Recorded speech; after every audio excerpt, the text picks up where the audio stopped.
நண்பர்கள் அனைவருக்கும் வணக்கம். SBI இந்த பேரை கேட்ட உடனே உங்க மனசுல என்ன தோணுதோ தெரியல. ஆனா எனக்கு பாத்தீங்கன்னா அவங்களோட மோசமான சர்வீஸும் அவங்க வாடிக்கையாளர்களை மரியாதையே இல்லாம நடத்துறது தான் என் நினைவுக்கு வருது. இதை விட நீங்க லஞ்ச் டைமுக்கு அப்புறம் அவங்கள பார்க்க போனீங்கன்னா கண்டிப்பா அவங்க காணாம போயிடுவாங்க. சின்ன வேலைக்கு கூட பாத்தீங்கன்னா வேற வேற விண்டோஸுக்கு அனுப்பி வர்ற கஸ்டமர்களை கஷ்டப்படுத்துறதா SBIயோட டெய்லி வழக்கமான வேலையே. இந்த மாதிரி எல்லாம் பண்ணதோட விளைவா அவங்களுக்கு ஒரு மேஜிக்கலான ரிசல்ட்டும் கிடைச்சிருக்கு. அது என்னன்னு நீங்களே பாருங்க. அதாவது பினான்சியல் இயரான 2024ஓட முதல் குவார்டர்ல ரிலையன்ஸோட நெட் ப்ராஃபிட் 16,011 கோடி ரூபாய். அதுவே SBI 18,536 கோடி ரூபாயோட ஆசியாவோட மிகப்பெரிய கோடீஸ்வரரான முகேஷ் அம்பானியை பின்னுக்கு தள்ளி முதலிடமும் பிடிச்சிருக்கு.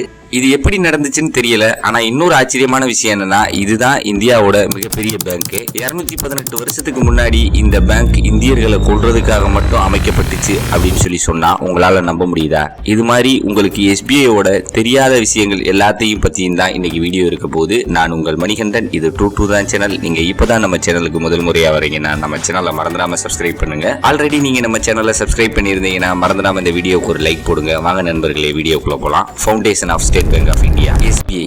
இந்த ஏமாளி பேங்க்ல தான் மக்களோட பணம் 9,900 கோடியை ஏமாத்திட்டு விஜய் மல்லையா ஃபாரின் தப்பிச்சு போனா. இதோட பயனா இந்த பேங்க் இந்தியாவோட மிகப்பெரிய பேங்காவும் மாறிச்சு. நம்மள 70% பேருக்கு கண்டிப்பா பாத்தீங்கன்னா இந்த பேங்க்ல ஒரு அக்கௌண்ட் அப்படிங்கிறது இருக்கத்தான் செய்யுது. ஆனா இந்த பேங்க் எப்போ எதுக்காக தொடங்கப்பட்டுச்சு அப்படின்னு சொல்லி நம்மள நிறைய பேருக்கு கண்டிப்பா தெரியவே தெரியாது. பிரிட்டிஷ் காலத்துல தொடங்கப்பட்டுச்சு. அதாவது 2 ஜூன் 1806. அதாவது இன்னையிலிருந்து 218 வருஷம் முன்னாடி இது ஆரம்பிக்கும் போது பாத்தீங்கன்னா இதோட பேரு பேங்க் ஆஃப் கல்கத்தா. ஆக்சுவலா 1798ல ரிச்சர்ட் வெல்லஸ்லிய இந்தியாவோட கவர்னரா நியமிச்சு பிரிட்டன்ல இருந்து அனுப்பி வைக்கப்பட்டாரு. வந்த உடனே பாத்தீங்கன்னா அவரோட சுரண்டல் வேலையை ஆரம்பிச்சாரு. ரிச்சர்ட் வந்து சரியா ஒரு வருஷம் கழிச்சு 1799ல திப்பு சுல்தானை தோக்கடிச்சு மைசூரையும் கைப்பற்றினாங்க. அதுல இருந்து பாத்தீங்கன்னா சரியா 4 வருஷம் கழிச்சு பிரிட்டிஷாருக்கும் மராத்தியர்களுக்கு இடையில மிகப்பெரிய போர் ஒன்று நடந்துச்சு. அதை நாம இன்னைக்கும் செகண்ட் ஆங்கிலோ மராத்தா வார் அப்படின்னு சொல்லி சொல்றோம். இந்த போர்ல ரிச்சர்ட் பண உதவி செய்யறதுக்காக பிரிட்டிஷ் பாத்தீங்கன்னா ஒரு பேங்க் சிஸ்டத்தையும் உருவாச்சு. இந்த பேங்க் சிஸ்டம் மூலியமா பணம் சரியான நேரத்துல கைக்கு வந்ததால வெல்லஸ்லி தன்னோட படையை வலிமைப்படுத்தவும் முடிஞ்சிச்சு. அந்த நேரத்துல பாத்தீங்கன்னா இந்த பேங்குக்கு ஒரு அபிஷியலான பேர் அப்படிங்கிறது வைக்கவே படல. அதுக்கு பின்னாடி அந்த பேங்குக்கு பேங்க் ஆஃப் கொல்கத்தா அப்படின்னு சொல்லி பேரும் வச்சாங்க. அதுக்கப்புறம் பாத்தீங்கன்னா 2 ஜனவரி 1809ல இன்னொரு வாட்டி பேரு மாத்தப்பட்டுச்சு. அதாவது பேங்க் ஆஃப் பெங்கால் அப்படின்னு சொல்லி. இதுக்கப்புறம் ஈஸ்ட் இந்தியா கம்பெனி ஆரம்பிக்கப்பட்டதுக்கு அப்புறமா இந்த பேங்கோட பேரை மாத்தி அபிஷியலா பிரசிடென்சி பேங்க் அப்படின்னு சொல்லி எங்கவும் ஆரம்பிச்சிச்சு. அதுக்கு கீழே பேங்க் ஆஃப் பம்பாய் மற்றும் பேங்க் ஆஃப் மெட்ராஸும் தொடங்கப்பட்டுச்சு. பிரசிடென்சி பேங்குக்கு கீழே வர்ற பேங்குகளுக்கு பாத்தீங்கன்னா கரன்சி நோட்டுகளை இஷ்யூ பண்ற அதிகாரமும் வழங்கப்பட்டுச்சு. இதை பார்த்த சில இந்தியர்கள் தாங்களும் தனியா பேங்குகளை தொடங்கலாம் அப்படின்னு சொல்லி பேங்குகளை ஆரம்பிச்சாங்க. ஆனா அவங்களுக்கு வரவேற்பு இல்லாதது மற்றும் சில சூழ்ச்சிகளாலேயே அவங்க எல்லாருமே வீழ்த்தவும் பட்டாங்க. இந்தியாவில் ஆரம்பிக்கப்பட்ட பிரைவேட் பேங்குகள்ல மிகவும் ஃபேமஸான பேங்க் அப்படின்னு சொல்லி அந்த காலத்துல சொல்லணும்னா அது யூனியன் பேங்க் தான். 1828ல ரவீந்திரநாத் தாகூர் அவர்களோட தாத்தாவான மிகப்பெரிய தொழிலதிபருமான துவாரகநாத் தாகூர் அவர்களால் அந்த பேங்க் தொடங்கவும் பட்டுச்சு.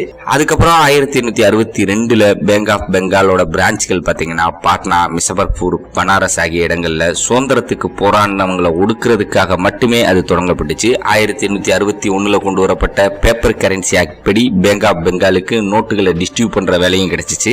ஆக்சுவலா இந்த பேங்க் பாத்தீங்கன்னா பிரிட்டிஷார் அவங்களுக்குள்ள பணம் அனுப்ப ஆரம்பிச்சா கூட அதுல நிறைய இந்தியர்களும் அக்கௌண்ட் வச்சிருந்தாங்க. அதுல சில ஃபேமஸான பேரு அப்படின்னு சொல்லி பாத்தீங்கன்னா சயின்டிஸ்டான ஜெகதீஷ் சந்திர போஸ், இந்தியாவோட முதல் ஜனாதிபதியான ராஜேந்திர பிரசாத் மற்றும் அரசியல்வாதியான தாதாபாய் நரோஜி.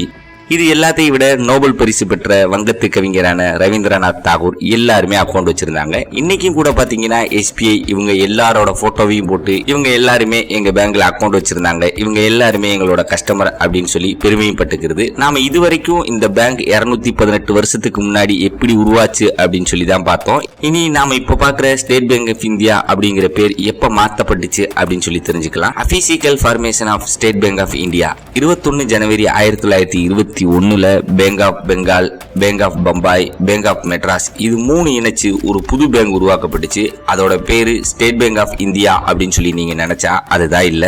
அதோட பேரு இம்பீரியல் பேங்க் ஆஃப் இந்தியா. அதுக்கப்புறம் 1947ல இந்தியாவுக்கு சுதந்திரம் கிடைச்சதுக்கு அப்புறமும் கூட அதே பேர்ல 1955 வரைக்கும் இயங்குச்சு. சுதந்திரம் கிடைச்சு 8 வருஷம் கழிச்சும் கூட பிரிட்டிஷ் வச்ச பேரோட தான் இந்த பேங்க் இயங்குச்சு.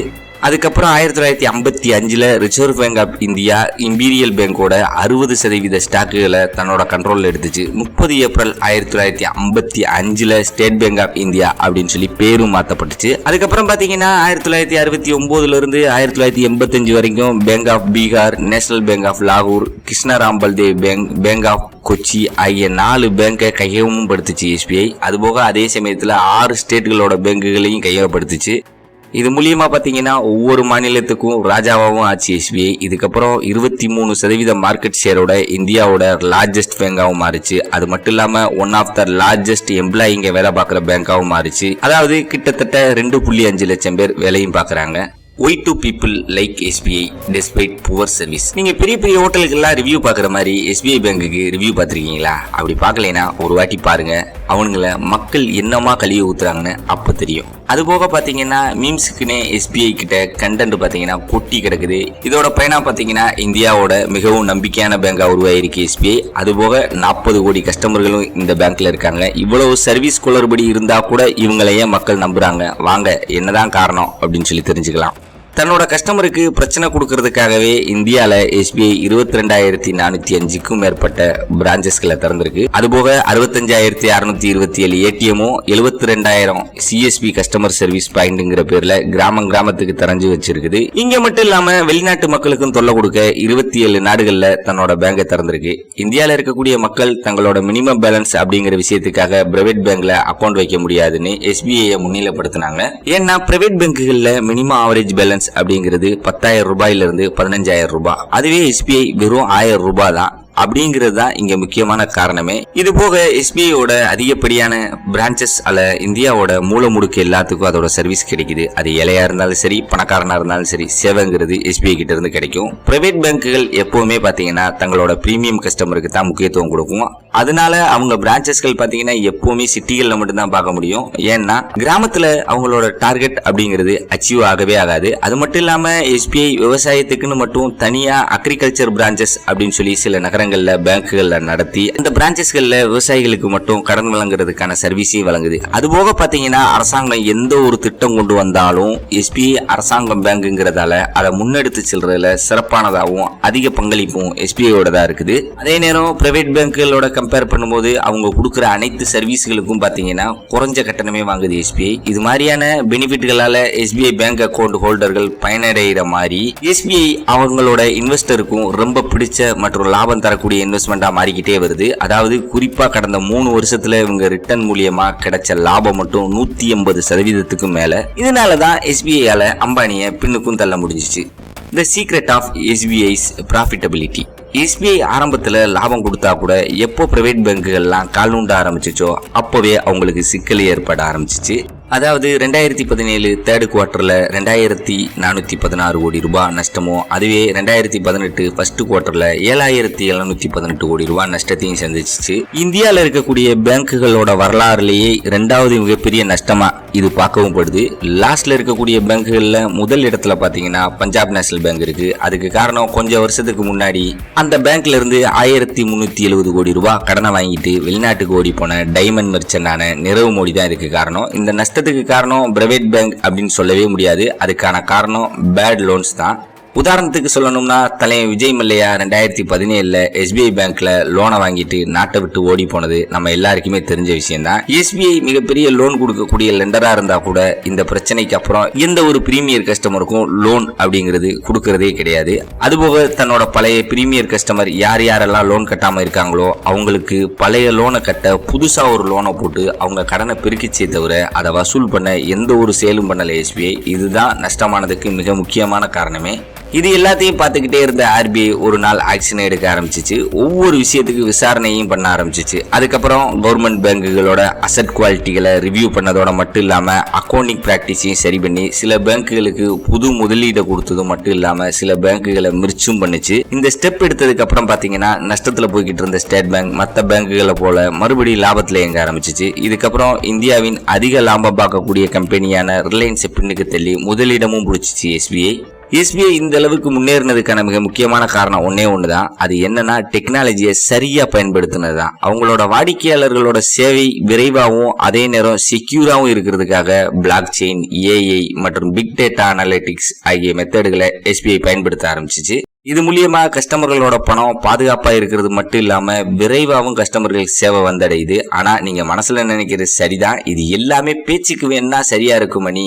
ஆனா பேங்க்குக்கு போனா அங்க இருக்கக்கூடிய எம்ப்ளாயிகளோட பிஹேவியர் அப்படிங்கிறது இன்னும் மாறவே இல்லை அப்படின்னு சொல்லி நீங்க சொல்ல வர்றது எனக்கு தெரியுது. அது ஏன் அப்படின்னு சொல்லி தெரிஞ்சுக்கலாம் வாங்க. My thoughts on SBI employees. நீங்களும் நானும் எஸ்பிஐ ஸ்டாப்புங்க மேல வச்சிருக்கிற அபிப்பிராயம் அப்படிங்கிறது சரியானதான். ஆனா நான் இப்ப அவங்க சைட்ல இருந்து சொல்றேன், அதாவது அவங்க ஏன் அப்படி ரூடா நடந்துக்கிறாங்கன்னு. எஸ்பிஐ பொறுத்த வரைக்கும் இந்தியாவோட மிகப்பெரிய பேங்க் மட்டும் இல்லாம அதிக பேங்க் ஊழியர்கள் வேலை பார்க்கக்கூடிய நிறுவனமா இருந்தாலும் அதிக பேங்க் ஊழியர்கள் பற்றாக்குறை இருக்கக்கூடிய பேங்காவும் அது இருக்குது. இதனால பாத்தீங்கன்னா இவங்க ஒர்க்கிங் சிஸ்டம்ங்கிறதே ஓவர்லோடு சிஸ்டமா தான் இருக்குது. அது மட்டும் இல்லாம அவங்க கிட்ட கஸ்டமர்களை ஹேண்டில் பண்ற அளவுக்கு ஊழியர் பற்றாக்குறைங்கிறது அதிகரிச்சுக்கிட்டே தான் வருது. ஒவ்வொரு நாளும் எஸ்பிஐ எம்ப்ளாயி குறைஞ்சபட்சம் 700 இருந்து 800 பேரை சந்திச்சாகணும். இது ஒன்றும் சாதாரண விஷயம் இல்ல.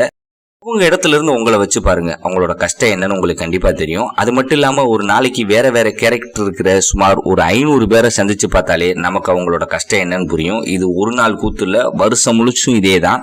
இதுக்காகத்தான் எஸ்பிஐ யோனோ மாதிரியான ஆப்களை லான்ச் பண்ணி கஸ்டமரை பேங்க்குக்கு வரவிடாம அவங்களுக்கு சேவையும் வழங்கி வருது. அதுபோக இந்த ஆப் மூலியமாவே நாம bank credit card, debit card, passbook, check book எல்லாமே வாங்கிட முடியும். அதுபோக ஹோம் லோனோட KYCல இருந்து அக்கௌண்ட் ஓபனிங் வரைக்கும் வீட்டை விட்டு வெளியே வராமலே நம்மளால பண்ணவும் முடியும். அதை விட முக்கியமான விஷயம் என்னன்னா இந்த பேங்க் மூலியமா வர்ற லாபத்துல பாதிக்கு மேல பாத்தீங்கன்னா அரசாங்கத்துக்கு தான் போகுது. அது கண்டிப்பா வழக்கம் போல திரும்ப நாட்டோட வளர்ச்சிக்கு செலவழிக்கிறதால நாடு முன்னேற்றத்துக்கு வழிவகுக்கும். இது மாதிரி உங்களுக்கு எஸ்பிஐல நடந்த எக்ஸ்பீரியன்ஸ் பத்தி கண்டிப்பா கமெண்ட்ல சொல்லுங்க. நான் உங்கள் மணிகண்டன், இது ட்ரூ தான் சேனல். நீங்க இப்பதான் நம்ம சேனலுக்கு முதல் முறையா வரீங்கன்னா நம்ம சேனலை மறந்துடாம சப்ஸ்கிரைப் பண்ணுங்க, லைக் பண்ணுங்க, ஷேர் பண்ணுங்க. நன்றி, வணக்கம் நண்பர்களே.